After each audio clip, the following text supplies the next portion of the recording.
کیا کبھی ہم نے اپنے بچوں کے ساتھ، کیا ہم نے کبھی اپنے اسٹاف کے ساتھ، کیا ہم نے کبھی اپنے رفقا کے ساتھ یہ بات کی کہ بھائی کبھی کوئی غلطی ہو گئی ہے تو معاف کر دینا، مجھ سے حق نکلتا ہو تو لے لینا؟ ارے ہمیں تو پتا ہوتا ہے کہ ہم نے کسی کا دل دکھایا ہے، ہم تو جانتے ہوتے ہیں کہ ہم نے کسی کو ڈانٹا ہے، مگر ہمیں لگتا ہے میں سیٹ ہو کر اپنے نوکر سے معافی مانگوں، میں شوہر ہو کر اپنی بیوی سے معافی مانگوں، ایک غریب انسان سے معافی مانگوں۔ آج خدا کے واسطے یہ بدلاؤ لے کر جاؤ، اپنی زندگی میں یہ تبدیلی لے کر جائیے کہ ہم نرم ہو جائیں، ہم معاف کرنے والے ہو جائیں، ہم بدلے کو چھوڑ دیں، اور اگر زندگی میں کسی کا دل دکھایا ہے تو دنیا ہی میں اس کا حق ادا کر دیں، ورنہ قیامت کے دن ادا نہیں کر سکیں گے۔ ایک بار نبی پاک علیہ الصلوۃ والسلام نے صحابہ کرام سے ایک سوال کیا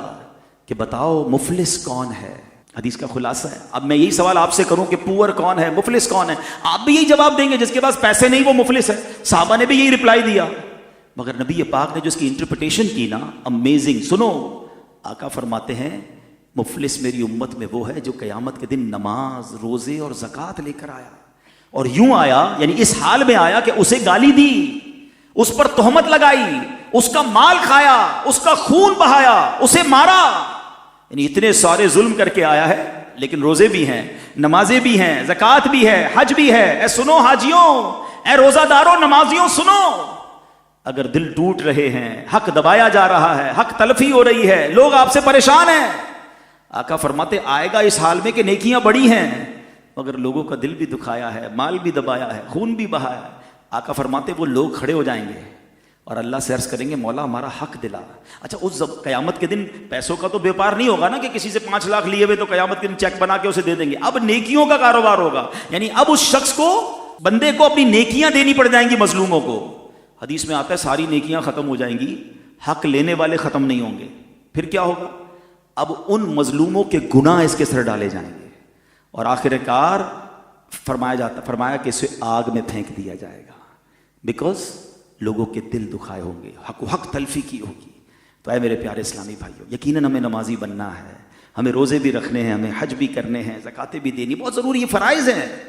مگر حقوق العباد کو دیکھیے۔ اگر آپ نے کسی سے کوئی دشمنی رکھی ہوئی ہے، کسی رشتہ دار سے رشتہ داری بلا کسی وجہ شرعی کاٹی ہوئی ہے، کوئی دوستی ختم کی ہوئی ہے، جانا آنا ختم کیا ہوا، تھوڑی سی لائف ہے یار،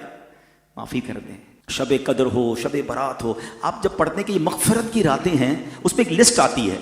کہ سب بخشے جائیں گے، حدیثوں میں آتا ہے یہ چند بد نصیب نہیں بخشے جائیں گے، ان سب میں